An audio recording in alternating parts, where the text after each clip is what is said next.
आप सब लोगों से निवेदन है कि यहाँ महिलाएं विराजमान है तो धक्का धूम नहीं करें। मैं सुबह भी एक भाई पे इसलिए नाराज हो रहा था कि वहां से जो रास्ता है उस रास्ते से जिस बहन ने आपके लिए 31 तारीख से पद यात्राएं करी उसको आने के लिए रास्ता तक नहीं दिया जा रहा था, खाली इधर कूदने के लिए। वो सुहाना भाई साहब पूरे लोगों में दब चुकी थी, वो कोई अनहोनी नहीं हो जाए। पर आप लोगों ने ये ध्यान नहीं दिया कि उस बहन ने आपके लिए इतना त्याग किया है, तो आपका क्या फर्ज बनता है उसको आपको पलकों पे लेके आना था और आप उसको रास्ता नहीं दे रहे हो। ये हमारे संस्कार नहीं हो सकते, न कभी हमारे संस्कार थे। जो हमारे लिए उंगली कटाता है ना उसके लिए गर्दन कटाते हो, तो हमारी बहन है पैदल चल के आई है, उसके लिए हम रास्ता नहीं दे पाए, इसलिए वो विवाद हो रहा था। वो विवाद करने वाले लोग आपके नहीं थे, तो ये आपको पहचानना पड़ेगा कौन आपका है और कौन पराया है। सबसे पहली बात, अभी प्रशासन की तरफ से वापस खबर आई है कि 4 बजे के आप कार्यक्रम को थोड़ा डिले करें। हम हमारे अधिकारियों को लेके बैठ रहे हैं, आपकी सारी मांगों पे डिस्कस कर रहे हैं और जितनी भी पूरी कर सकेंगे आप थोड़ा तो उसको आगे बढ़ा लो, हम सारी पूरी करेंगे।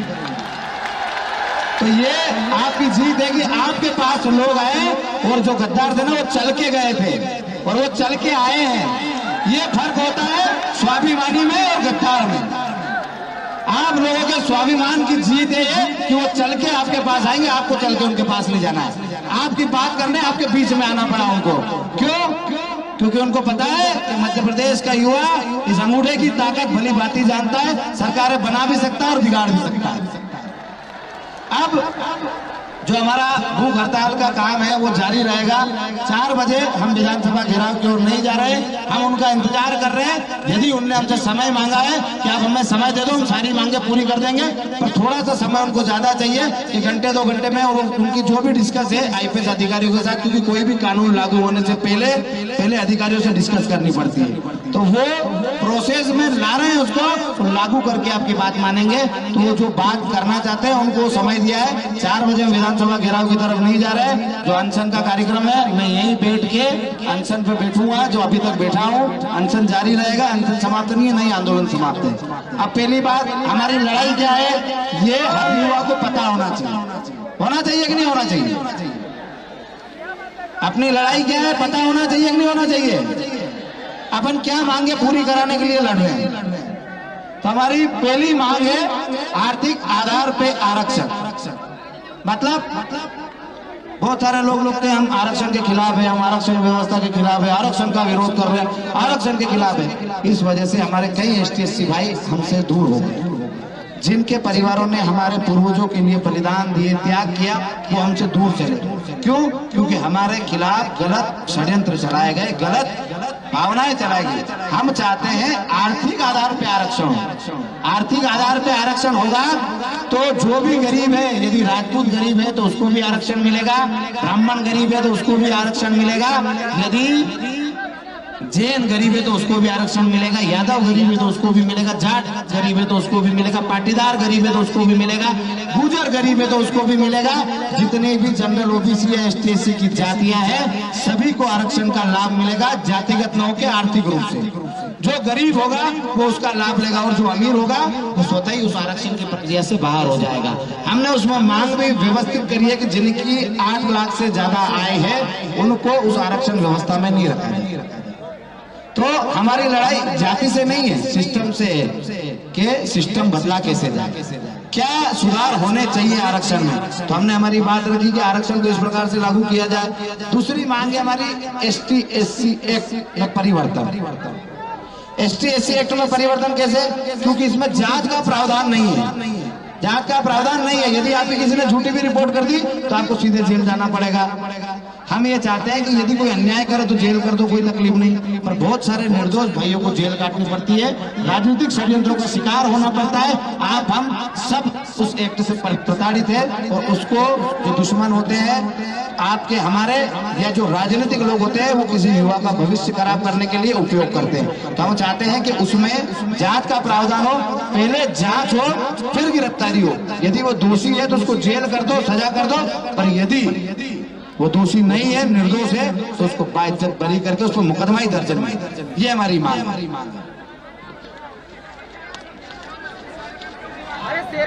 तीसरी मांग है हमारी एसटी एससी एक्ट की तर्ज पर जनरल ओबीसी एक्ट बनाया जाए। जैसे आपने सोच लिया कि एसटी एससी वाले लोगों को प्रताड़ित किया जाता है, हम भी मानते हैं कोई प्रताड़ित करता है तो उसको संरक्षण मिलना चाहिए, वैसे ही जनरल ओबीसी के व्यक्ति को भी कोई प्रताड़ित करता है तो उसको भी संरक्षण मिलना चाहिए, उसको भी अधिकार होने चाहिए। उसके जो मौलिक अधिकार है उनमें एक समानता का अधिकार है। यदि किसी एक वर्ग को आपने कोई एक्ट या कानून बना के दिया है उसके हक अधिकारों की रक्षा करने के लिए, तो हम भी उस मौलिक अधिकार में आते हैं कि हमें भी समानता के अधिकार जो मिले हैं उसके आधार पर जनरल ओबीसी एक्ट बने, ताकि हमारे लोगों के ऊपर भी कोई अन्याय अत्याचार या प्रताड़ना दे तो उसके ऊपर भी वो मुकदमा हो सके।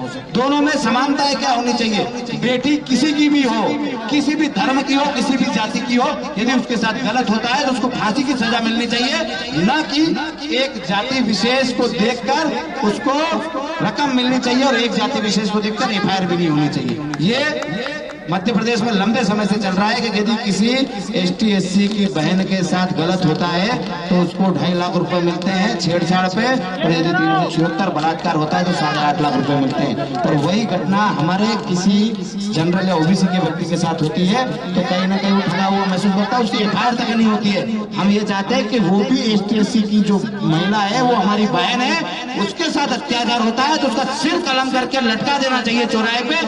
पर वो का वो आप उसको बोल रहे हो हम तुमको पैसे दे रहे हैं, पैसे के लिए कल भी एसटीएससी वाले नहीं आए थे, आज भी नहीं आ रहे, वो कल भी न्याय मांग रहे थे, आज भी न्याय मांग रहे हैं कि उनके साथ कोई गलत हो तो न्याय होना चाहिए। पैसा उनको भी नहीं चाहिए और पैसा हमको भी नहीं चाहिए, हमको चाहिए न्याय, और न्याय की व्यवस्था सुधारी जाए, न कि भेदभाव बढ़ाया जाए, जाति संघर्ष बढ़ाया जाए। ईडब्ल्यूएस में भूमि मकान की जो बाध्यता है वो समाप्त करके 8 लाख की वार्षिक आय हो, ऐसा मानकर जो ईडब्ल्यूएस का आरक्षण है उसको लागू किया जाए। जो छात्र हमारे ईडब्ल्यूएस परीक्षाओं में सम्मिलित होते हैं उनको ही नहीं, सारे छात्र जितने भी छात्र हैं उनको 3 वर्ष की छूट दी जाए, और वो मांग आपकी पूरी हो चुकी है, पहले ही घोषणा हो गई है आपके आंदोलन से पहले।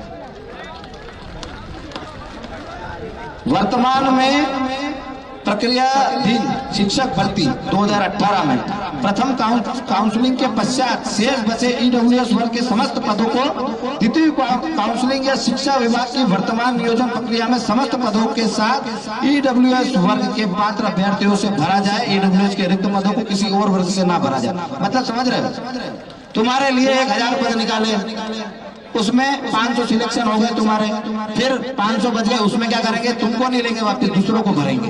तो हम ये चाहते हैं कि हमारे लिए जो कोई वैकेंसी निकली है तो उसमें बाद में भी पद हमारे ही लिए जाए।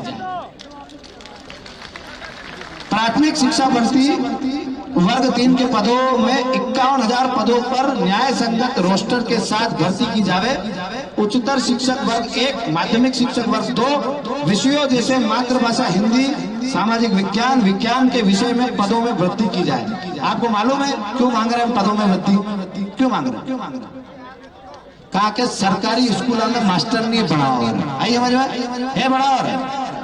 जिन सरकारी स्कूलों में टीचर की व्यवस्था नहीं है वहां कम से कम टीचर की व्यवस्था हो, और ये जो विषय आए हैं इनके ही टीचर सबसे कम है, इनके टीचर सबसे कम है, तो उनकी भर्ती बढ़ाई जाए ताकि सरकारी स्कूल में जो बच्चे पढ़ते हैं उनको अच्छी शिक्षा मिल सके।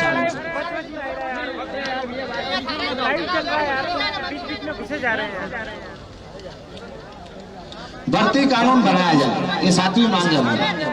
ये कोरोना काल के पहले से जब से सरकार बनी बिगड़ी, आपको पता है 5 सालों से मध्य प्रदेश में कोई भर्ती नहीं है। आई क्या भर्ती?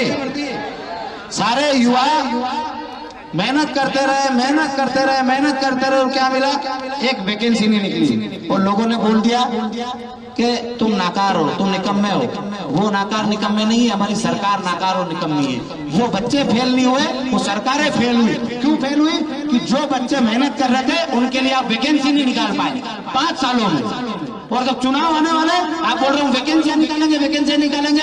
अरे जो 5 सालों में वैकेंसी निकलनी थी, जो बच्चे 23 साल के थे, 28 साल की जहाँ उम्र होती है कि 28 साल में अवरेज हो जाएगा, वो 28 साल के और अवरेज होके उनको बाहर फेंक दिया। ये तो करनी सेना परिवार और सर्व समाज के भाइयों ने दम दिखाया, ताकत दिखाई, तो 3 साल की उन्हें आयु सीमा बढ़ा दी। तो जो लोग वंचित हुए थे वो वापस पात्र हुए और इन भर्तियों में शामिल हो रहे हैं।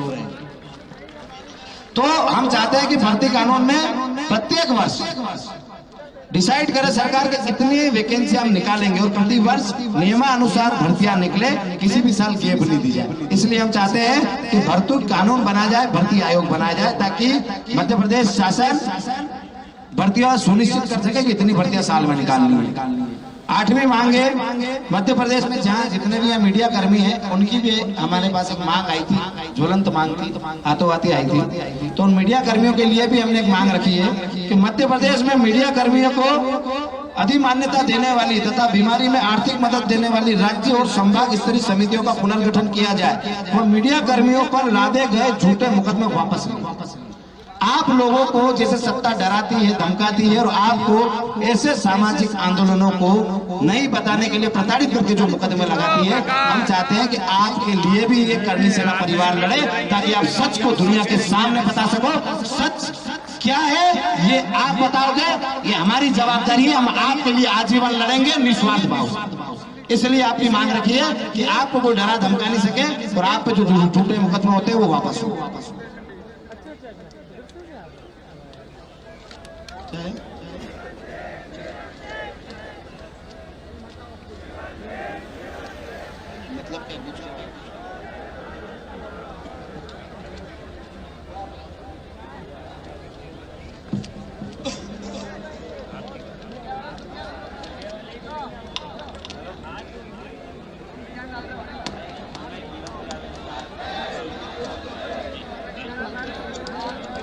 केंद्र और राज्य सरकार की आने वाली सभी भर्तियों में वर्गों को 3 वर्ष की अतिरिक्त छूट दी जाए। राज्य सरकार द्वारा दी गई 3 वर्ष की छूट की समय अवधि 1 वर्ष से बढ़ाकर 2 वर्ष की जाए। तो आपकी जीत पहले ही हो गई है, ये मुद्दा आपका पूरा हो गया। जो 9वीं मांग है 3 वर्ष की छूट पूरे राज्य में मिल चुकी है आपको।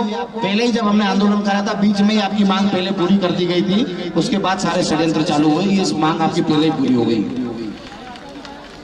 अब 10वीं मांग बहुत बड़ी है। अतिथि शिक्षकों को विभागीय परीक्षा लेकर नियमित किया जाए। वर्ग 1 एवं वर्ग 2 की शिक्षक भर्ती 2018 जिन अतिथि शिक्षकों के कार्य अनुभव पूर्ण थे, उनके अतिथि शिक्षक अनुबंध 2020-2021 तक मान्य कर अतिथि कोटे को 25% का लाभ दिया जाए। महानुभावों को भी योग्यता के आधार पर नियमित किया जाए। रोजगार सहायक, जो सहायक सचिव होते हैं ना, एक तो अतिथि शिक्षक हो गए, एक सहायक सचिव हो गए। कोरोना स्वास्थ्य कर्मियों व मध्य प्रदेश राज्य एड्स नियंत्रण के संविदा स्वास्थ्य कर्मियों को समान कार्य समान वेतन और नौकरी की सुरक्षा दी जाए। उनको नौकरी से न निकाला जाए और वेतन और नौकरी की सुरक्षा दी जाए। उनको नौकरी से न निकाला जाए और उनको नियमित किया जाए। मध्य प्रदेश के सभी बिजली विभाग से सभी विभागों में कार्यरत आउटसोर्स कर्मचारियों को भी योग्यता के आधार पर नियमित किया जाए। अब ये बहुत बड़ी मांग है, मतलब इसमें बहुत सारे वर्ग आ गए। अतिथि शिक्षक आ गए, रोजगार सहायक आ गए, कोरोना में जिन लोगों ने सेवाएं दी वो लोग आ गए हैं, स्वास्थ्य कर्मी जितने भी सुविधा वो आ गए हैं, और जो विद्युत मंडल में काम करते हैं वो भी आ गए।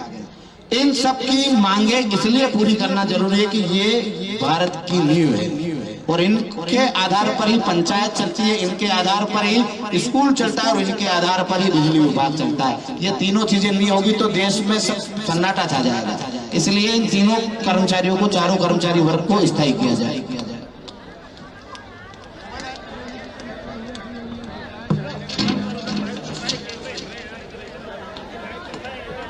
किसानों के हित में स्वामीनाथन कमेटी की सिफारिश को लागू किया जाए ताकि किसानों को उपज पर का सही मूल्य मिल सके और रासायनिक खादों की बढ़ती कीमतों पर अंकुश लगाया जा सके। रोजड़ा घोड़ा रोग व जंगली सुअर से प्रदेश के कई क्षेत्रों में किसान परेशान हैं। इसमें निजात दिलाने के लिए उचित कार्य योजना बनाई जाए ताकि किसानों को कृषि उपकरणों पर समस्त प्रकार के टैक्स से छूट दी जाए।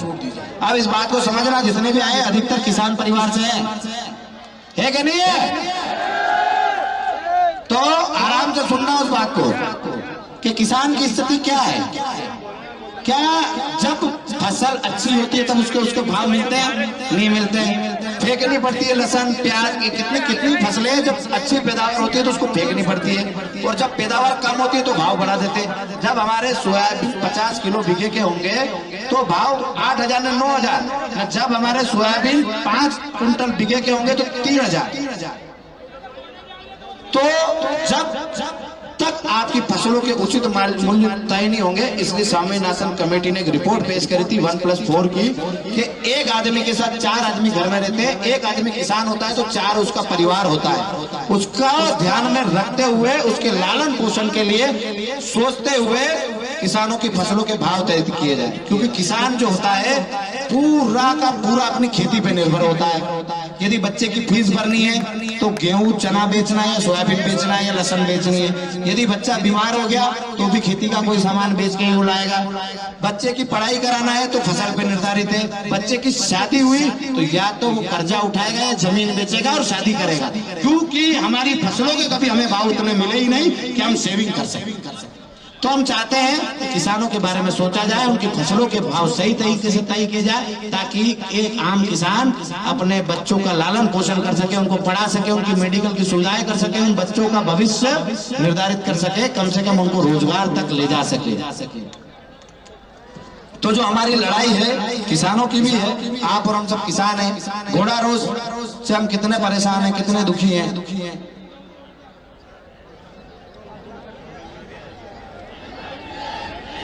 ये आप कर दीजिए। हेलो, खाद्य सामग्री रोजमर्रा की जो चीजें उससे जीएसटी हटाई जाए। अपन होटल पे खाना भी खाना जाते हैं ना तो जीएसटी ले लेते हैं। कोई भी चीज करते हैं, दही लाए तो जीएसटी ले लेंगे, तेल लाए तो जीएसटी ले लेंगे। तो हम चाहते हैं कि हम आम किसान हैं, हमारे ऊपर से जीएसटी हटाया जाए।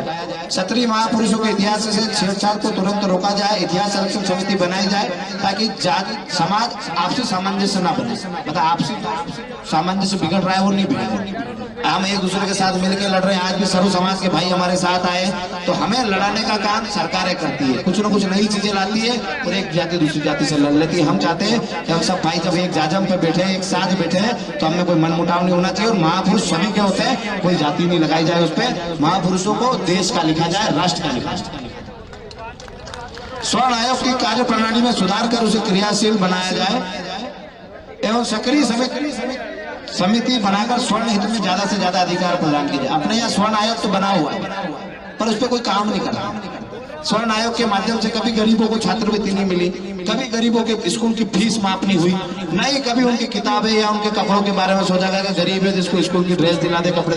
जो स्वर्ण आयोग का काम होता है कभी स्वर्ण आयोग ने करा ही नहीं। तो हम चाहते हैं कि स्वर्ण आयोग क्रियाशील हो, ताकि जो गरीब बच्चे हैं उनके हित के बारे में उसकी है। राज्य कर्मचारी आयोगों की सिफारिश, जिसमें कर्मचारी की रिटायरमेंट आयु 65 वर्ष करने को कहा गया है। किसी भी परिस्थिति में अब कर्मचारियों की रिटायरमेंट आयु नहीं बढ़ाई जाए, ताकि प्रदेश में बढ़ती बेरोजगारी पर अंकुश लगाया जा सके, युवाओं को अधिक अवसर दिए जाए। खाली उनके कहने मात्र से नहीं हो जाएगा कि हमने 260 साल से 62 कर दिए, 62 से 65 कर देंगे। तो अपने को लग रहा है कि इनको पास पैसे देने के नहीं है। अरे देने के नहीं, वो यदि रिटायरमेंट नहीं लेंगे तो नए लड़के लगेंगे कैसे? तो कहीं ना कहीं रोजगार के ऊपर सीधा सा प्रहार है। तो हम चाहते हैं कि उनकी जो भी व्यवस्था है वो सरकार करे, पर उनकी जब उम्र पूरी हो जाती है तो उनकी जगह नए लोगों को लाया जाए, ताकि वो नए लोग रोजगार पा सके। गौ माता को राष्ट्र माता का दर्जा दिया जाए और गौशालाओं में जो भी समस्या आ रही, क्या समस्या है मालूम? क्या समस्या? पहले गौ माता के लिए 20 रुपए आते थे महीने के, आज 5 रुपए आ रहे हैं। 5 रुपए में गौ माता का पेट भर सकते हैं?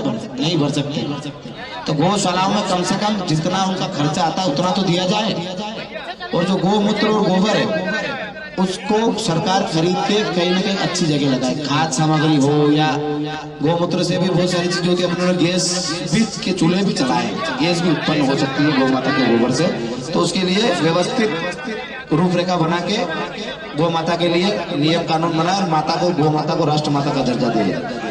अब एक मालूम है, जैसे अपने मुख्यमंत्री जी 4-5 बार घोषणाएं कर चुके हैं, पद्मावत मुहिम में जितने भी मुकदमे हुए वो वापस लिए जाते हैं, पर अभी तक नहीं हुए। तो हमने फिर कहा कि पद्मावती फिल्मों के विरोध में वह किसान आंदोलन में जितने भी दर्ज मुकदमे हैं वो वापस लिए, क्योंकि किसान भी हमारे आपस के ही थे, हम में से ही थे। तो पद्मावत मूवी और किसान आंदोलन में जितने भी मुकदमे दर्ज हुए थे वो वापस लिए जाए सरकार के द्वारा, क्योंकि अनीति के द्वारा वो मुकदमे बनाए गए थे।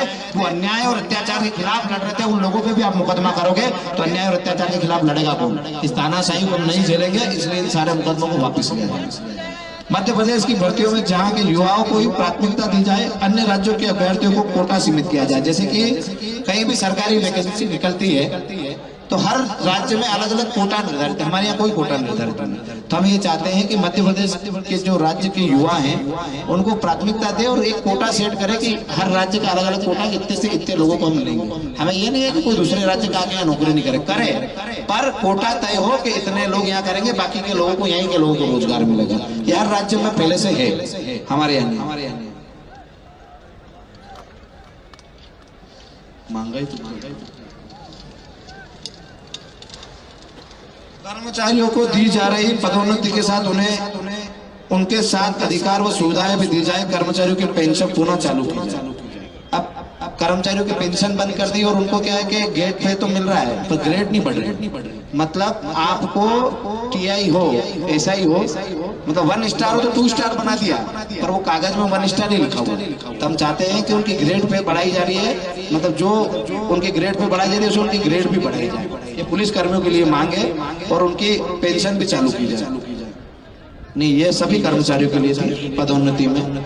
तो ये पुलिस वालों के लिए जैसे ही उनको अधिकार नहीं मिल रहे वैसे इनको भी नहीं मिल रहे। पुलिस विभाग में आरक्षकों की वेतन विसंगति को दूर कर 2400 ग्रेड पे लागू की जाए एवं प्रदेश के होमगार्ड सैनिकों को भी पुलिस कर्मियों की तरह ही वेतन और भत्ते प्रदान किए जाए। सरकारी स्कूलों की कार्य प्रणाली में सुधार कर शिक्षा का स्तर सुधारा जाए और प्राइवेट स्कूलों के मशीनरी स्कूलों की तानाशाही समाप्त कर फीस नियंत्रण रखे एक कमेटी बनाई जाए। इसको आपको विस्तार से सुनना पड़ेगा, समझना पड़ेगा, क्योंकि ये बहुत बड़ा मुद्दा है। जैसे कि हमने कहा कि सरकारी स्कूलों की कार्य प्रणाली सुधारी जाए। अब सरकारी स्कूलों में बच्चे जाते हैं 20, 25, 10। यदि आपके गांव में आपका सरकारी स्कूल अच्छा होगा, प्राइवेट से बेहतर होगा, तो आप आपके बच्चों को कहाँ पढ़ाओगे? सरकारी स्कूल में, प्राइवेट में पढ़ाना थोड़ी भेजोगे। तो हम ये चाहते हैं कि उसकी व्यवस्था अच्छी हो। व्यवस्था अच्छी कैसे होगी? वहाँ अच्छे टीचर आएंगे, उसकी व्यवस्था सुधारेंगे, वहाँ के ड्रेस को सुधारेंगे, वहाँ बैठने की व्यवस्था अच्छी करेंगे, जब जाके वो प्राइवेट से अच्छा होगा। वहाँ पढ़ाई अच्छी होगी तभी हम हमारे बच्चे को प्राइवेट से निकाल के सरकारी में डालेंगे। तो हमारे ऊपर से जो आम व्यक्ति उसके ऊपर से जो शिक्षा का बोझ होता है या जवाबदारी होती है तो कहीं ना कहीं कम होगी। एक आम व्यक्ति के 3000 रुपए महीने के भी बचेंगे ना, तो साल के 36,000 बचते हैं। तो उसके लिए बहुत बड़ी जीत होगी यदि सरकारें ये काम करती है। जबकि ये सरकारों के मौलिक कर्तव्य है कि उनको अच्छी शिक्षा और अच्छा स्वास्थ्य आपकी राज्य की जनता को देना है। प्रदेश का मुख्यमंत्री की जवाबदारी होती है, उससे मौलिक कर्तव्य है, उसको निभाना चाहिए, वो नहीं निभा रहे। वैसे ही जो हमारे प्रधानमंत्री होते हैं उनके भी ये मौलिक कर्तव्य है कि अच्छी शिक्षा और अच्छा स्वास्थ्य पूरे देश को दिया जाए। तो शिक्षा व्यवस्था में सुधार हो।